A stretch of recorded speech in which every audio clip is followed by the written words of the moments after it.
না, ও এইরকম নামাজে দাঁড়িয়ে গেল, নামাজ হবে? তাহলে নামাজ হবে না।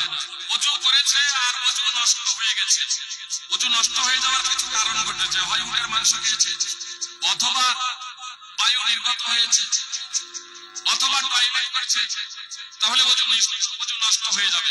ওযু নষ্ট হয়ে যাওয়ার পরে পুনরায় ওযু না করে যদি নামাজ পড়ে, নামাজ হবে? নামাজ হবে না। তাহলে এই বিষয়টা আমরা ভালোভাবে জানি। সুপ্রিয় ভাই বোনেরা, আসুন জান্নাতে যাওয়ার জন্য কথা কোন মনোযোগ দিয়ে শুনুন। জান্নাতে যাওয়ার জন্য, স্বর্গে যাওয়ার জন্য, আখিরাতে পরকালে আল্লাহ তাআলার নিকটে বিনিময় পাওয়ার জন্য এক নম্বর শর্ত হলো তাওহীদ এবং ঈমান বিল্লাহ। যদি ঈমান না থাকে, তাওহীদ যদি না থাকে, তবে কোনদিন কেউ জান্নাতে যাবে না। তার নামটা যতই আব্দুল্লাহ আর আব্দুর রহমান হোক না কেন, তার বাবা যতই বড় আল্লামা হোক না কেন, তার বাবা যতই বড় পীর আর মুফতি হোক না কেন, কথা মনোযোগ দিয়ে শুনুন সুপ্রিয় ভাই এবং বোন। নূহ আলাইহিস সালাম একজন বিখ্যাত নবী ছিলেন। তার একটা ছেলে জাহান্নামে যাবে না যাবে না? সূরা হুদ অধ্যয়ন করবেন, আপনারা অবগত আছেন। নূহ আলাইহিস সালাম এবং লূত আলাইহিস সালামের একজন অর্ধাঙ্গিনী, তারা জাহান্নামে যাবে না যাবে না? সূরা তাহরিম আপনারা অধ্যয়ন করবেন সুপ্রিয় ভাই এবং বোন। তাহলে নবীর অর্ধাঙ্গিনী হয়েছে, নবীর ঔরসজাত পুত্র হওয়ার পরেও যদি ঈমান এবং তাওহীদ শূন্য অবস্থায় মৃত্যুবরণ করে, তাহলে নরকে যাবে, জাহান্নামে যাবে, তাদেরকে বাঁচাতে পারবেন না নবী রাসূলগণ। সুপ্রিয় ভাই এবং বোন, তাহলে আমি আর আপনি কে? ঈমান জ্ঞানার্জন ছাড়া সম্ভব না। এর আগে আপনারা শুনলেন আমার বক্তব্য এখনই, যে জন্মগত কারণে আমরা সকলেই সমান। মুসলিম ঘরে জন্ম, জেনে রাখুন, সাবালক সাবালিকা হওয়ার আগে আমাদেরকে ঈমান কি জানতে হবে, ইসলাম কি জানতে হবে। এজন্য নবী সাল্লাল্লাহু আলাইহি সাল্লাম যেখানে বলছেন প্রত্যেকটা শিশু ফিতরাতের উপরে জন্মগ্রহণ করে, তারপর তার পিতামাতা তাকে ইহুদি বানায়, তার পিতামাতা তাকে খ্রিস্টান বানায়, তার পিতামাতা তাকে অগ্নি পূজক বানায়, অথবা তার পিতামাতা তাকে মুশরিক বানায়। এক কথায় মুসলিম হিসেবে জন্মগ্রহণ করে অমুসলিম বানায়। মুহাম্মদ সাল্লাল্লাহু আলাইহি সাল্লাম কোথাও বললেন না মুসলিমরা মুসলমান বানায়, কিন্তু মুহাম্মদ সাল্লাল্লাহু আলাইহি সাল্লাম কি বললেন? তালাবুল ইলমি ফারিদাতুন আলা কুল্লি মুসলিম, প্রত্যেক মুসলিমের জন্য জ্ঞানার্জন করা অপরিহার্য কর্তব্য। প্রত্যেক মুসলিমের জন্য জ্ঞানার্জন করা অপরিহার্য কর্তব্য। সহিহুল জামি হাদিস নম্বর 3913 ও 14। মুসলিম যদি জ্ঞানার্জন করে, মানে মুসলিম যদি থাকতে হয়, মুসলিম যদি হতে হয়, আপনাকে জ্ঞানার্জন করতেই হবে, আপনাকে বিদ্যাবর্জন করতেই হবে। যদি বিদ্যাবর্জন যদি না করেন, যদি জ্ঞানার্জন না করেন, তাহলে যেদিন আপনি সাবালক সাবালিকা হয়ে যাবেন সুপ্রিয় ভাই এবং বোন, সেই দিনই আপনি ধর্মচ্যুত হয়ে যাবেন, অমুসলিম হয়ে যাবেন। নামটা যদিও আব্দুল্লাহ হয়, নামটা যদিও আব্দুর রহমান হয়, নামটা যদিও আপনার আতাউর রহমান হয়, সুপ্রিয় ভাই এবং বোন, তখন আর মুসলমান থাকবেন না। মুহাম্মদ সাল্লাল্লাহু আলাইহি সাল্লামের আপন চাচা আবু তালেব, নামটা মুসলমান না মুসলমান? নামটা মুসলমান। আজীবন মুহাম্মদ সাল্লাল্লাহু আলাইহি সাল্লামের সাহায্য সহযোগিতা করেছেন, ইসলাম প্রচার করেছেন মুহাম্মদ সাল্লাল্লাহু আলাইহি সাল্লাম।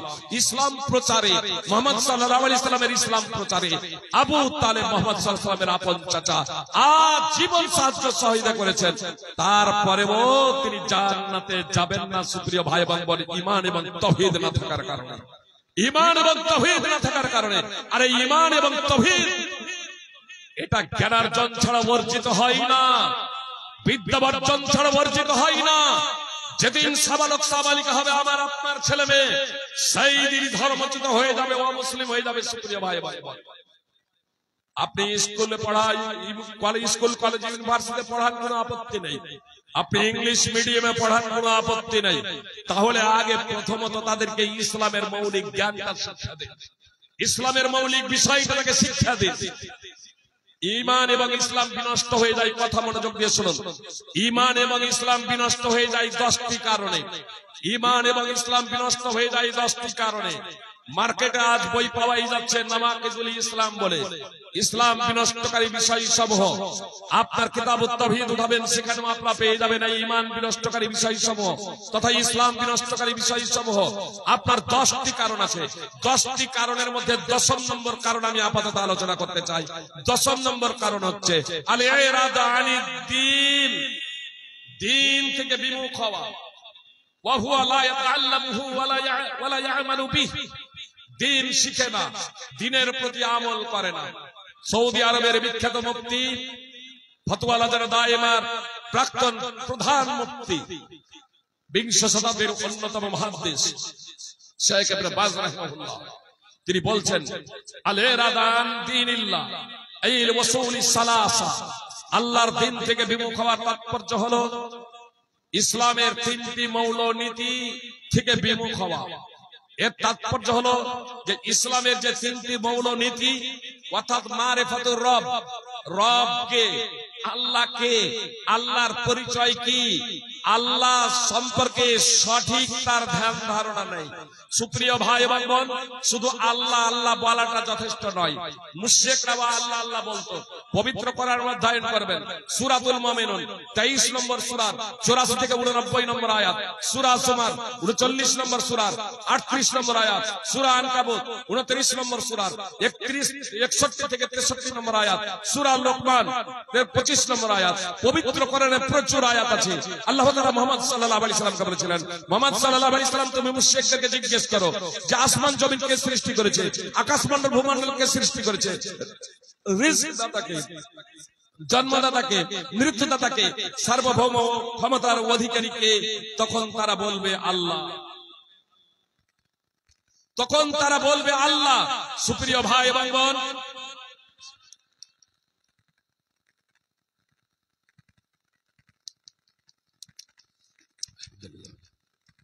তখন তারা বলবে আল্লাহ। তো মুশরিকরাও আল্লাহ আল্লাহ বলতো, মুশরিকরাও আল্লাহ আল্লাহ বলতো, কিন্তু এই আল্লাহ আল্লাহ বলাটা তাদেরকে ঈমানদার বানাতে পারেনি। এই আল্লাহ আল্লাহ বলাটা তাদেরকে মুসলমান বানাতে পারেনি। সুপ্রিয় ভাই এবং বোন, এজন্য বলবো যে আল্লাহ বলাটা যথেষ্ট নয়। এজন্য শেখ ইবনে বাজ রাহিমাহুল্লাহ বলছেন, তিনটি মৌল বিষয় সম্পর্কে বিমুখ হওয়া, অর্থাৎ মারিফাতুর রব, আল্লাহ কে, এই সম্পর্কে আপনাকে জানতেই হবে। ছেলে মেয়ে যদি তিনটি বিষয়, মারিফাতুর রব, আল্লাহকে, আল্লাহর পরিচয়, নম্বর 2 মারিফাতুদ দ্বীন, দ্বীনে ইসলাম কি, নম্বর 3 মারিফাতুর রাসূল, রাসূল সাল্লাল্লাহু আলাইহি সাল্লাম কে, মুহাম্মদ সাল্লাল্লাহু আলাইহি সাল্লাম কে, এই তিনটি বিষয় সম্পর্কে কোন ব্যক্তি যদি জ্ঞানার্জন করে স্বীকৃতি প্রদান না করে, তাহলে সেই ব্যক্তি মুসলমান থাকবে না, মুসলমান থাকবে না। সুপ্রিয় ভাই এবং বোন, বুঝতে পেরেছেন যে আজকে মুসলমানরা কেন বেনামাজি? আমরা কি আমাদের ছেলে মেয়েদেরকে এই তিনটি বিষয় শিক্ষা দিয়েছি? আল্লাহকে, আল্লাহর এটা আমরা জেনেছি, জানিয়েছি আমাদের সন্তান সন্ততিদের। সুপ্রিয় ভাই এবং বোন, শুধু আল্লাহ আল্লাহ বলাটা যথেষ্ট নয়। আল্লাহ বলছেন, ইন্নামাল মুমিনুনা আল্লাযীনা ইযা যুকিরাল্লাহু ওয়াজিলাত কুলুবুহুম ওয়া ইযা তুলিয়াত আলাইহিম আয়াতুহু যাদাতুহুম ঈমানা। সূরা আনফালের 3 নম্বর আয়াতের অংশবিশেষ। আল্লাহ তাআলা বলছেন, ঈমানদার মুসলমান তো তারাই যাদের অন্তর কাঁপে, যাদের অন্তর প্রকম্পিত হয় আল্লাহ তাআলার স্মরণে, এবং তাদের সামনে আল্লাহ তাআলার আয়াতসমূহ তেলাওয়াত করা হলে তাদের ঈমান বৃদ্ধি হয়। সুপ্রিয় ভাই বোন, আল্লাহর মাহাত্ম্য এবং আল্লাহর মর্যাদা, আল্লাহর বড়ত্ব শুনে, আল্লাহর শাস্তির কথা শুনে কোন ব্যক্তির অন্তর যদি না কাঁপে, তাহলে জানতে হবে তার মধ্যে ঈমান নেই। আল্লাহ নিজেই বলছেন, আল্লাহ নিজেই বলছেন, ঈমানদার ও মুসলমান তো তারাই যাদের অন্তর কাঁপে, যাদের অন্তর প্রকম্পিত হয় আল্লাহ তাআলার স্মরণে, আল্লাহ তাআলার আলোচনা শুনে, আল্লাহ তাআলার বর্ণনা শুনে। ওয়াইদা তুলিয়াত আলাইহিম আয়াতুহু যাদাতুহুম ঈমানা। আর যখন তাদের সামনে আল্লাহ তাআলার আয়াতসমূহ তেলাওয়াত করা হয়, তখন তাদের ঈমান বৃদ্ধি হয়। সুপ্রিয় ভাই এবং বোন, আল্লাহ তাআলা আমাকে আপনাকে বাধ্য করবেন না। ইন্না হাদাইনাহুস সাবিলা ইম্মা শাকিরা ওয়া ইম্মা কাফুরা। আল্লাহ তাআলা মানুষকে সুপথ দেখিয়েছেন, সুপথ দেখিয়েছেন, হয় সে কৃতজ্ঞ হবে অথবা অকৃতজ্ঞ হবে। সূরা তাহরির 3 নম্বর আয়াত। সুপ্রিয় ভাই এবং বোন, আল্লাহ হেদায়েত কাকে দেবেন? যে আল্লাহ তাআলার সন্তুষ্টি কামনা করে। কোন অমুসলিম যদি আল্লাহ তাআলার সন্তুষ্টি কামনা করে, আল্লাহ তাআলা তাকে হেদায়েত দেবেন, আল্লাহ তাআলা তাকে সুপথ দেখাবেন। আলহামদুলিল্লাহ, আজকে অনেক মুসলমান ইসলাম কবুল করছেন, ইসলামের বাস্তবতা দেখে সুপ্রিয় ভাই বোন। সৌদিতে আপনার বিগত 5 বছরে 3.5 লক্ষ মুসলমান ইসলাম কবুল করেছেন সুপ্রিয় ভাই বোন। 3.5 লক্ষ শুধু সৌদিতেই, শুধু সৌদিতেই নয় সুপ্রিয় ভাই বোন, আপনার পৃথিবীর বিভিন্ন জায়গায় বিভিন্ন জ্ঞানী গুণীরা মহান ব্যক্তিরা ইসলাম কবুল করছেন। আপনার ব্রিটেনের বিখ্যাত ব্যক্তি আলফি বেস্ট, আপনার অন্যতম ধনী ব্যক্তি, কোটি কোটি বিলিয়ন ডলারের মালিক, আপনার কালেমায়ে শাহাদাত পাঠ করে মুসলমান হয়ে গেলেন। তার অভাব কিছু ছিল? এটা ভাববেন না যে আলেম ওলামা এরা তো হচ্ছে সাধারণ মানুষ, এরা তো হচ্ছে গরিব ঘরের লোক, এরা ইসলামের কথা বলতেই পারে, এরা ইসলামের কথা বলতেই পারে। সুপ্রিয় ভাই বোন, কোটি কোটি বিলিয়ন ডলারের মালিক আজ তারা যারা দুনিয়াকে ভোগ করছে শান্তির জন্য, সুখ এবং শান্তির লক্ষ্য এবং উদ্দেশ্যে তারা ইসলামের দিকে ধাবিত হচ্ছে। সুপ্রিয় ভাই বোন, আপনার কয়েক বছর হলো ব্রিটেনের কোটি কোটি বিলিয়ন ডলার, আপনার 2019 এর তথ্য অনুযায়ী ব্রিটেনের অন্যতম ধনী ব্যক্তি কালেমায়ে শাহাদাত পাঠ করে মুসলমান হয়ে গেছেন। আপনার গুগলে সার্চ করলেই আপনারা পেয়ে যাবেন। সুপ্রিয় ভাই বোন, আপনার 2024 এর মার্চ মাসে রমাদানের একদিন আগে কালেমায়ে শাহাদাত পাঠ করে মুসলমান হয়ে গেলেন হার্ভার্ড বিশ্ববিদ্যালয়ের বিজ্ঞানী, মার্কিন বিজ্ঞানী, স্টেম সেল ওষুধের উদ্ভাবক হেনরি ক্লাসেন।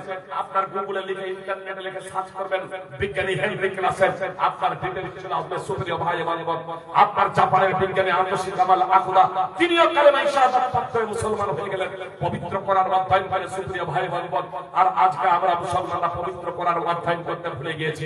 কেউ যদি পবিত্র কোরআন অধ্যয়ন করি তাহলে আমরা পবিত্র কোরআন কে পবিত্র কোরআনের ভাষায় অধ্যয়ন করার চেষ্টা করি না, শুধু আপনার রিডিং পড়ে দিই। সুপ্রিয় ভাই বোন, এর জন্য পবিত্র কোরআন আসে নাই।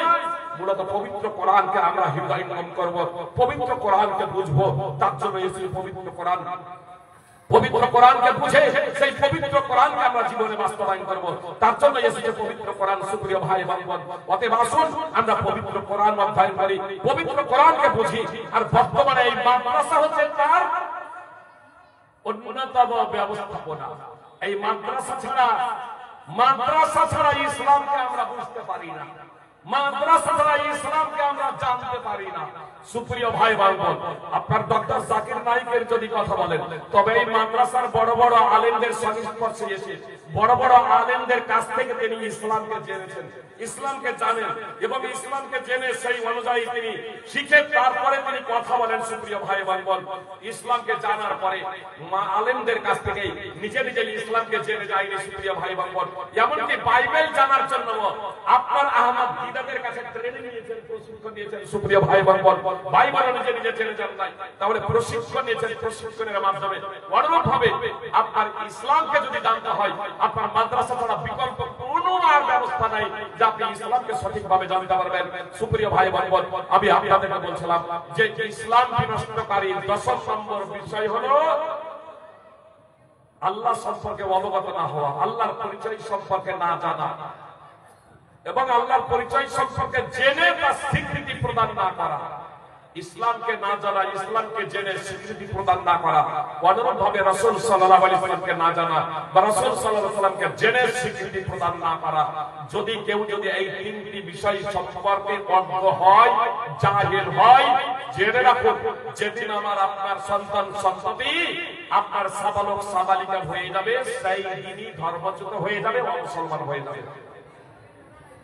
একটা উদাহরণ দিয়ে আপনাদের বুঝতে সুবিধা হবে। সুপ্রিয় ভাই বোন, আপনার আমাদের ছেলে মেয়েদের 4-5 বছর বয়সে আধার কার্ড করা হয়েছে না হয়নি? যে আমাদের অনেক ছেলে মেয়ে 4-5 বছর বয়সে আধার কার্ড আমরা করেছি, তাই তো? এখন সেই ছেলে মেয়েগুলোর বয়স 16-17 হয়ে গেছে। জি, আমাদের ভারতের সংবিধান অনুযায়ী এখন সাবালক সাবালিকা হয় না, তবে 16-17 বছর হয়ে গেছে, মানে সাবালকের প্রাক্কালে, সাবালকের দৌড় গোড়াই এরা পৌঁছেছে।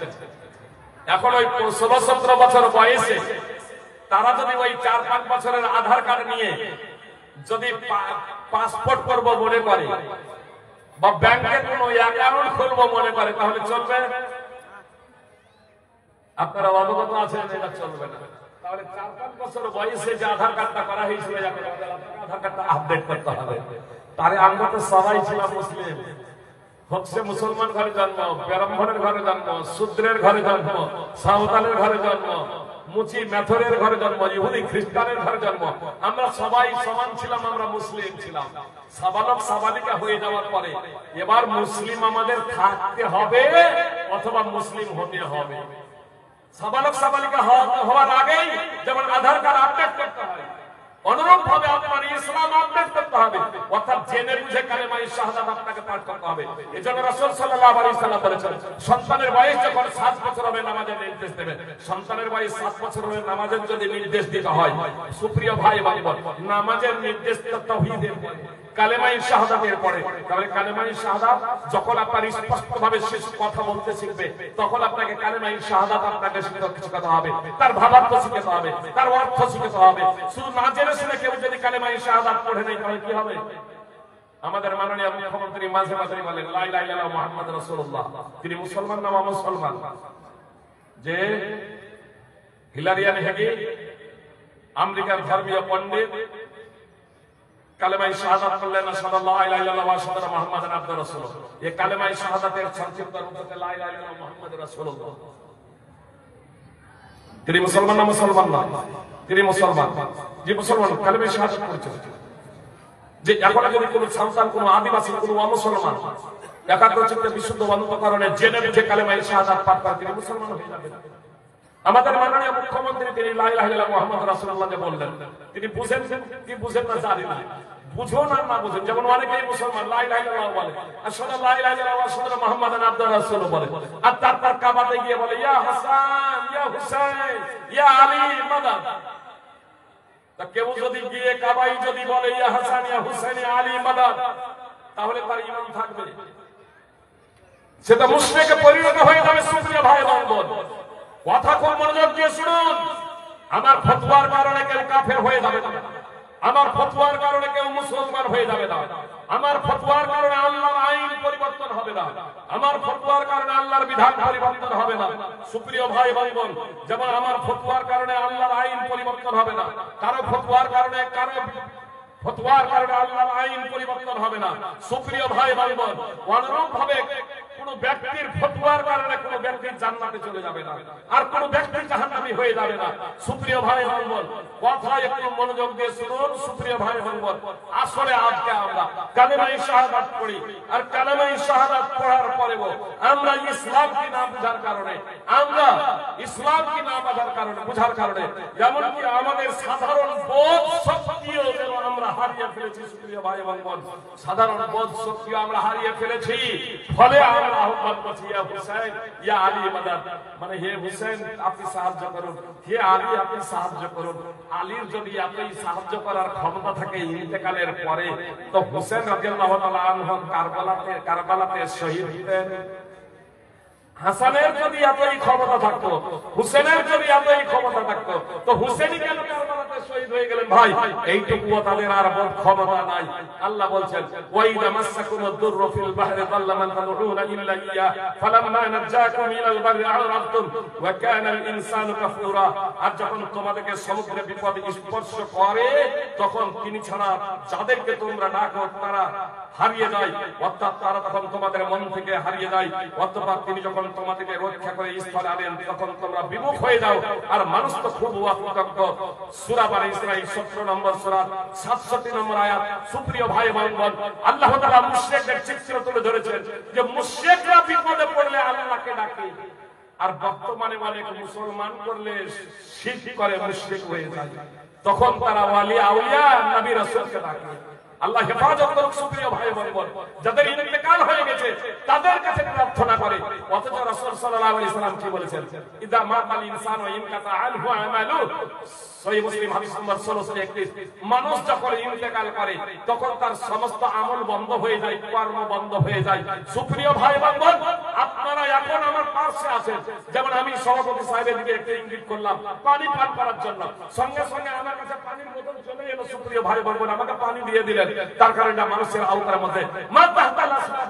সুপ্রিয় ভাই বোন, আর মা ফাওকাল আসবাব সুপ্রিয় ভাই বোন, এটা কারো নাগালের মধ্যে নেই, কোনো মানুষের নাগালের মধ্যে নেই, স্বয়ং এটা আল্লাহ তাআলা। কিন্তু যে সমস্ত মানুষ যখন এই সভাপতি সাহেব ইন্তেকাল করে যাবেন আর তারপরে ওখানে গিয়ে হাজার আমি কান্নাকাটি করি না কেন তার কবরের কাছে, তার কিছু ক্ষমতা নাই। মুহাম্মদ সাল্লাল্লাহু আলাইহি ওয়াসাল্লাম বলেছেন, ইদা মাতাল ইনসানু ইনকাতা আনহু আমালু, মানুষ যখন ইন্তেকাল করে তখন তার সমস্ত কর্ম বন্ধ হয়ে যায়। সুপ্রিয় ভাই বোন, আজকে কালেমায়ে শাহাদাত পড়ে যেমন আমরা অনেকে শেখকে হাবুডুবু খাচ্ছি, তা আমাদের মাননীয় মুখ্যমন্ত্রী সে না বুঝেই বা বুঝেই লা ইলাহা ইল্লাল্লাহ মুহাম্মাদুর রাসূলুল্লাহ যে কোনো কারণে হোক না কেন পড়ে, যেহেতু লা ইলাহা ইল্লাল্লাহ মুহাম্মাদুর রাসূলুল্লাহ ভাবাত্ম মানা যায় জীবন যাপন করে না, তার জন্য মুসলমান অনুরূপভাবে আমরা যদি লা ইলাহা ইল্লাল্লাহর ভাবাত্ম মানা যায় যদি কাজ না করি আমরাও মুসলমান না।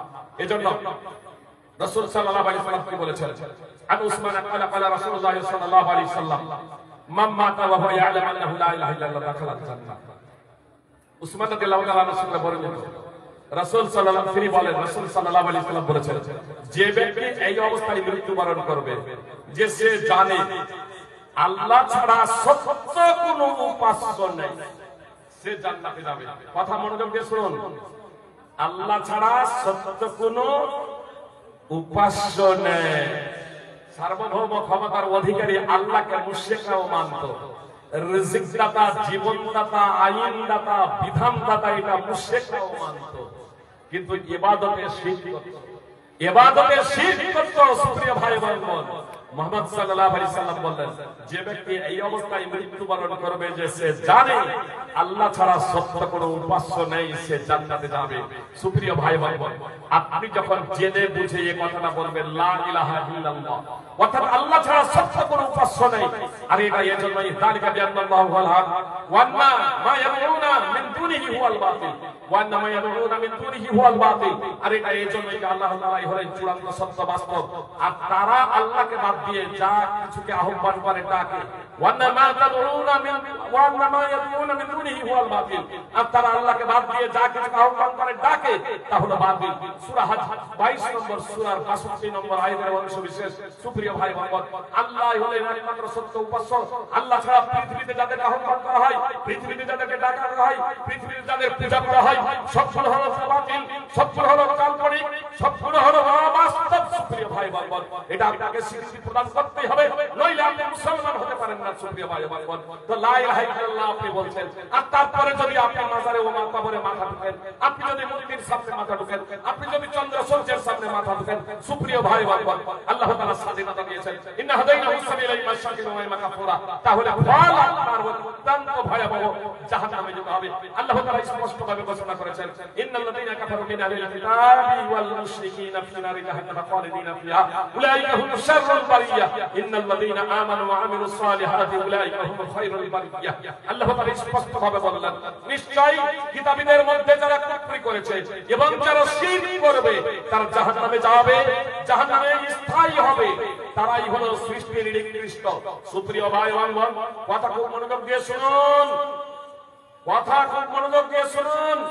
সৃষ্টি মানুষ হিসেবে আমরা হয় সর্বোৎকৃষ্ট সৃষ্টি হব অথবা সৃষ্টির নিকৃষ্ট, এটা আল্লাহ তাআলার বিধান অনুযায়ী আল্লাহ তাআলার নিকটে আমরা সর্বোৎকৃষ্ট সৃষ্টি হব অথবা সবথেকে নিকৃষ্ট হব। সুপ্রিয় ভাই বোন, আল্লাহ তাআলা বলছেন এটা গুণগত কারণে, এটা বৈশিষ্ট্যগত কারণে, এটা জন্মগত কারণে নয়। মুসলমান ঘরে আপনার জন্ম হোক আর অমুসলমান ঘরে জন্ম হোক, আপনি যদি কুফরি করেন, আপনি আর কিতাবীও যদি হন, কুফরি যদি করেন, শিরক যদি করেন, তাহলে জাহান্নামে যেতে হবে, স্থায়ীভাবে জাহান্নামে থাকতে হবে।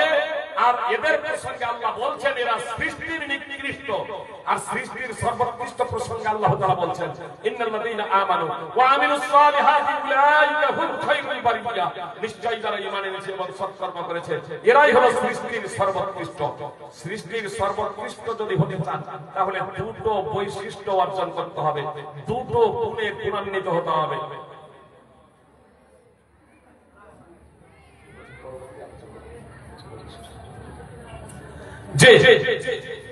কথা একটু মনোযোগ দিয়ে শুনুন। আমি পরবর্তী আলোচককে ডাকার জন্য একটু আহ্বান করলাম, মানে 10টার পর আমি সাধারণত বক্তব্য রাখি না, 10:05 বেজে গেছে, এজন্য আমি বক্তব্য আপনাদেরও বলবো। সুপ্রিয় ভাই বোন, এত মূল্যবান সময়, এত মূল্যবান সময়, মাগরিব থেকে এসা পর্যন্ত একবারে ফাঁকা, সেই টাইমে বক্তব্য শুনুন।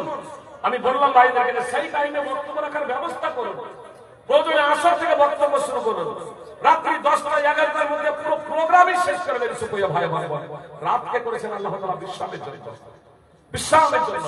অতএব দিনের প্রোগ্রাম করা হয় এরকম প্রচেষ্টা করুন। আল্লাহ তাআলা আপনাদেরকে কবুল করুন। সুপ্রিয় ভাই বোন, কথা মনোযোগ দিয়ে শুনুন।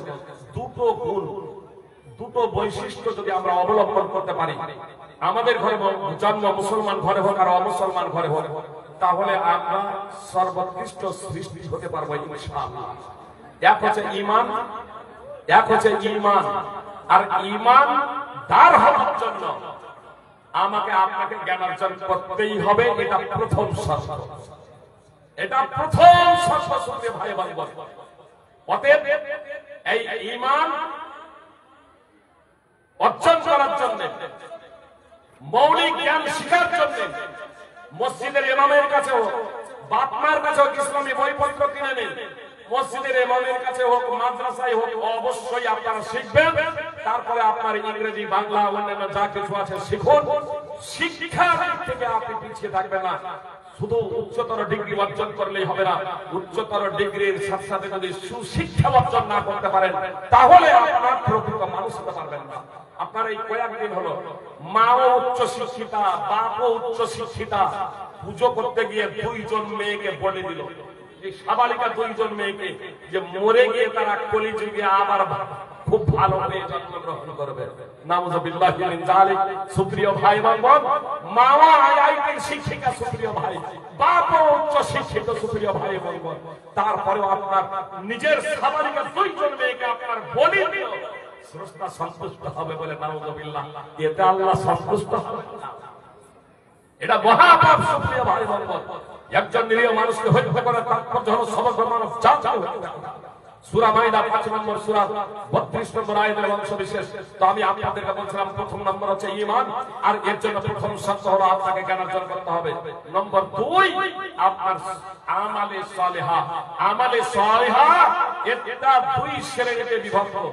এক হচ্ছে আল্লাহর হক বান্দার উপরে, আল্লাহর হক বান্দার উপরে। মুহাম্মদ সাল্লাল্লাহু আলাইহি ওয়াসাল্লাম মুআয বিন জাবাল রাদিয়াল্লাহু তাআলা আনহুকে বলেছিলেন, হাল তাদরি মা হাক্কুল্লাহি আলা ইবাদি, তুমি কি জানো আল্লাহর হক বান্দার উপরে কি আছে? তখন মুআয রাদিয়াল্লাহু তাআলা আনহু বলেছিলেন, আল্লাহ এবং তার রাসূল বেশি জানেন। রাসূল সাল্লাল্লাহু আলাইহি ওয়াসাল্লাম বললেন, হাক্কুল্লাহি আলা ইবাদিহি আন ইয়াবুদুহু ওয়া লা ইউশরিকু বিহি শাইআ। আল্লাহর হক বান্দার উপরে এই যে এক আল্লাহরই ইবাদত করবে। আল্লাহর হক বান্দাদের উপরে এই, আল্লাহর হক মানুষের উপরে এই যে মানুষ একমাত্র আল্লাহর ইবাদত করবে, তার সাথে কোনো কিছুকে শরীক করবে না, কোনো কিছুকে শরীক করবে না। সহিহ বুখারী হাদিস নম্বর 6500, সহিহ মুসলিম হাদিস নম্বর 30।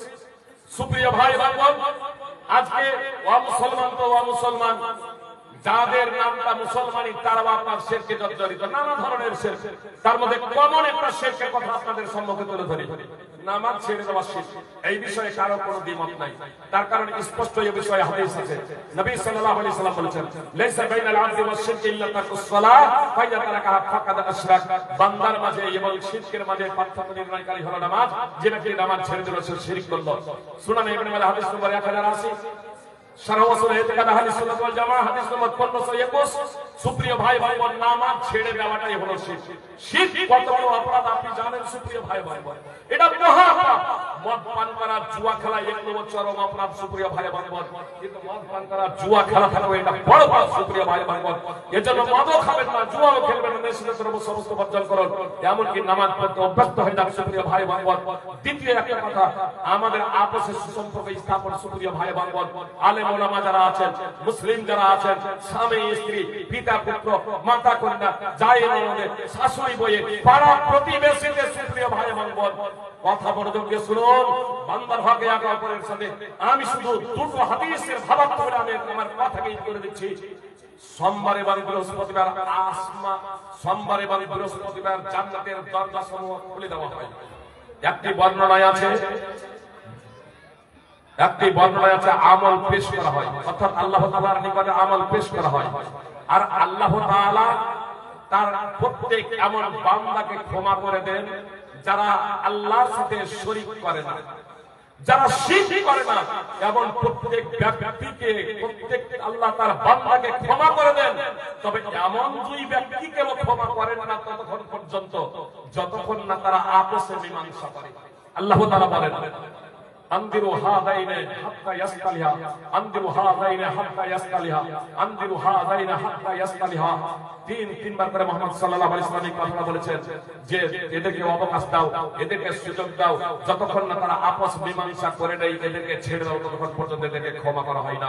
সুপ্রিয় ভাই বোন, আমি আপনাদের বলতে চাই, স্বামী স্ত্রীর মাঝে যদি মতানৈক্য থেকে থাকে, ভাই ভাই যদি মতানৈক্য থেকে থাকে, ভাই ভাই পাড়া প্রতিবেশীদের যদি মতানৈক্য থেকে থাকে, দুশমনি থাকে, শত্রুতা থাকে, সুপ্রিয় ভাই বোন, তাহলে এই সোমবারে মানে বৃহস্পতিবারের দিনেও আপনার ঈমানদার হওয়া সত্ত্বেও আল্লাহ আপনাকে ক্ষমা করবেন না, আল্লাহ আপনাকে ক্ষমা করবেন না।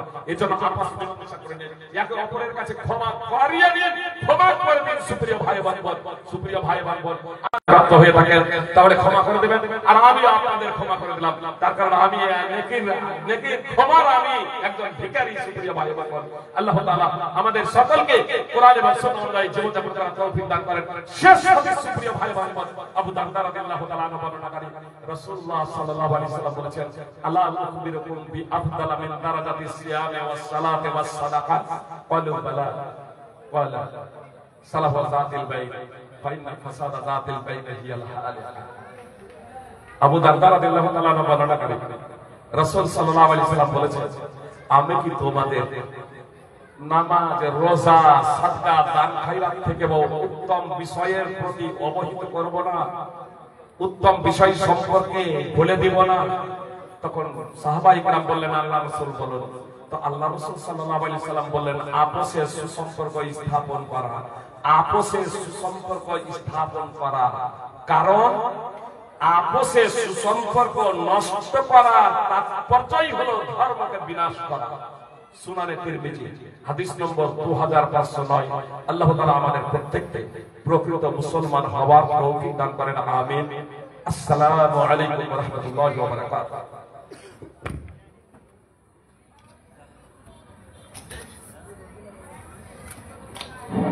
জাযাকাল্লাহু খায়র।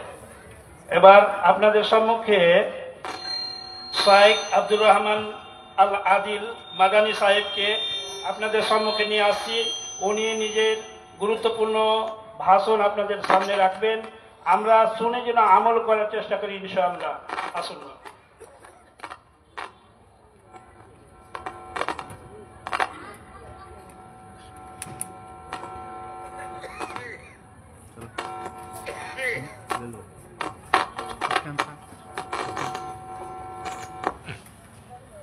السلام عليكم ورحمة الله وبركاته. بسم الله الرحمن الرحيم. إن الحمد لله نحمده ونستعينه ونستغفره ونعوذ بالله من شرور أنفسنا ومن سيئات أعمالنا. من يهده الله فلا مضل له ومن يضلل فلا هادي له، وأشهد أن لا إله إلا الله وأشهد أن محمدا عبده ورسوله. يا أيها الذين آمنوا اتقوا الله